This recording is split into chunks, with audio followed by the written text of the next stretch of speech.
What's up, Jonathan? How are you? Good. Steve, what background can you provide about how Vooch is feeling? We know Think- he's not playing Yeah, tonight. I think he's feeling better, and then hopefully he'll be able to get through practice tomorrow and still feel good, and I think there's a good chance he'll play on Sunday. Is it just about kind of keeping the big picture of, getting through the grind of the He's got to feel comfortable that he can go out and play. That's it. It's as simple as that. Markel's going to give it a try tonight. Yeah, as long as when he goes out and does his routine, as long as he feels okay, he's going to try to play. Coach, there was a good beginning of the season by Evan Fournier. Do you believe that he has the capability to be an all-star this season if he keep up on this kind of level? Well, it'll depend on how our team does. We'll have to do better. A big part of getting awards is you got to be on a winning team. So, he's playing well. He's also played well defensively, and it's early in the year to be talking about stuff like that. I think our team needs to be focused on tonight. And, again, if the team wins and you play well, that's usually when guys get rewarded. But he's played very well, though.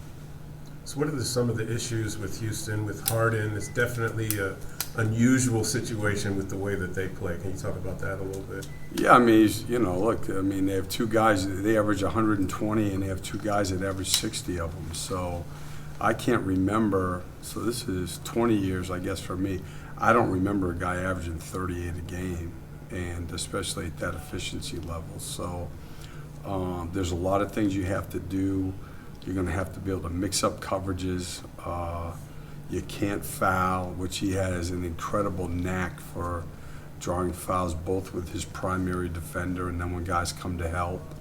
And, if you give him too much attention, then they have a ton of shooting on the floor. He has a great relationship with Capella in the roll game. And the more things you do to take the ball out of his hand, the more room Westbrook's got. And then, Westbrook's a superstar also. So it's similar to the other night. You got two of the premier players in the league on the floor at the same time. Is there a possibility that maybe you could use the chemistry that Westbrook and Harden hadn't quite displayed with each other against them?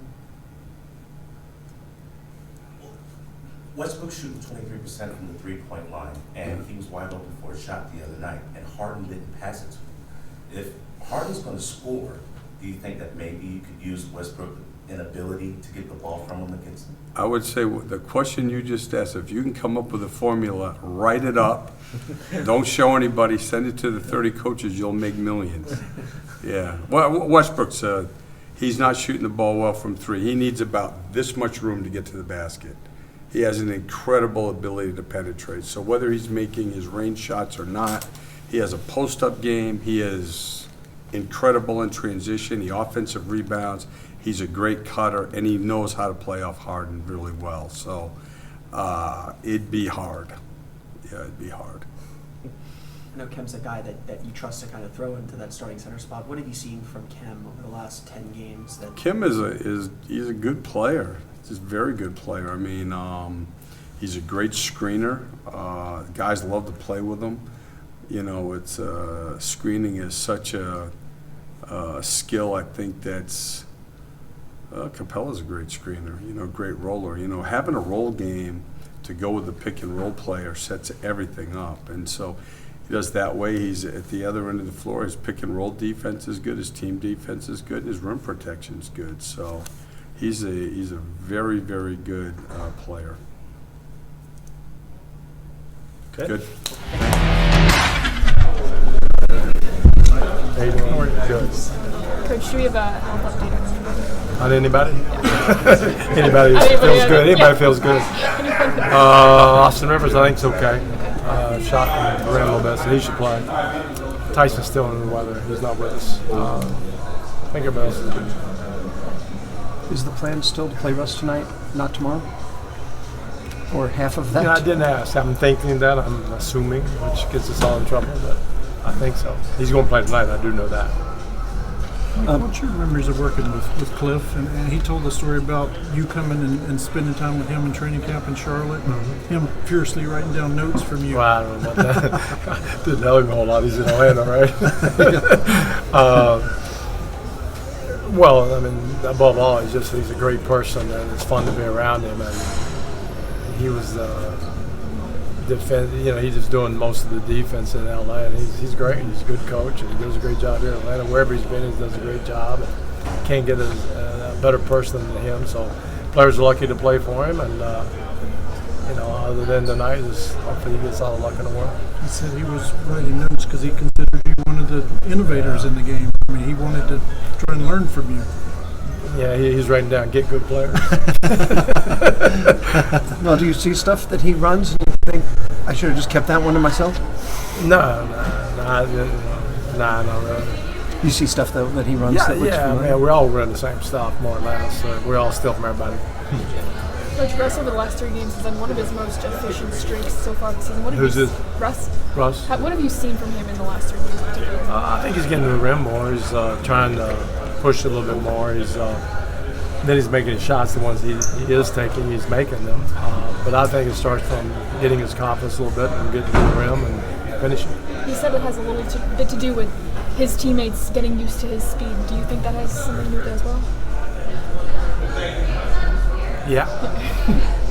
Okay, that sounds good to me. I don't know. He wouldn't talk about the finger injuries when he was hurting, but have they gotten better? Is he more solid now? I think the hand is better. I haven't heard anything lately. It was a big problem in training camp, and I haven't heard anything the last 3 weeks, so I think they are getting better.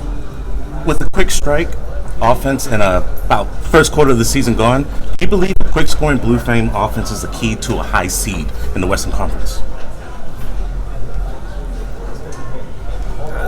It's debatable. I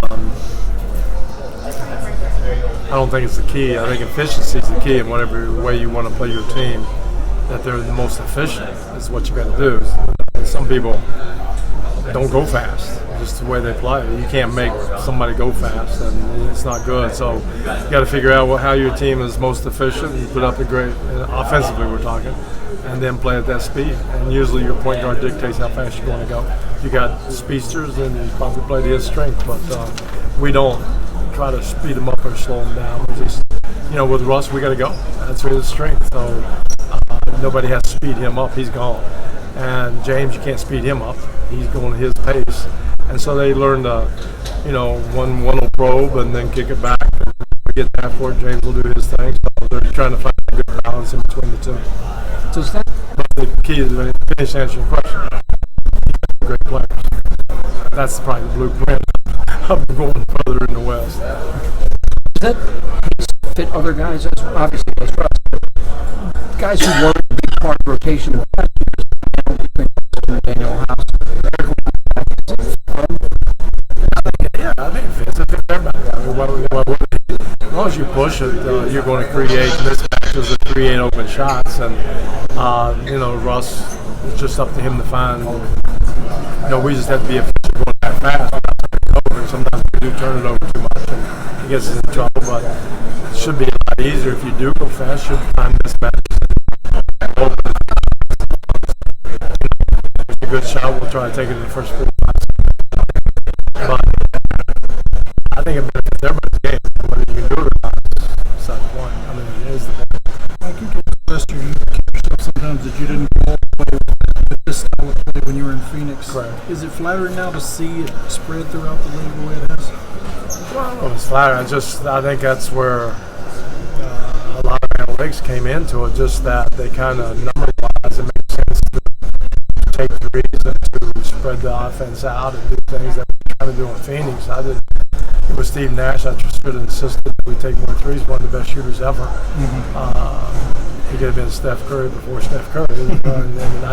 And he didn't have he grew up in an era where he was the point guard, passed first, and then he would, take shots when it was convenient. But yeah, that's on me. We didn't know that. We didn't see it. If I had it to do over again, I don't worry about it because we did the best we could. But if I had to do it over again, I'd make him shoot more and we'd take more threes and we'd go a little faster. And, it would have been a better game. Mm-hmm. Great job.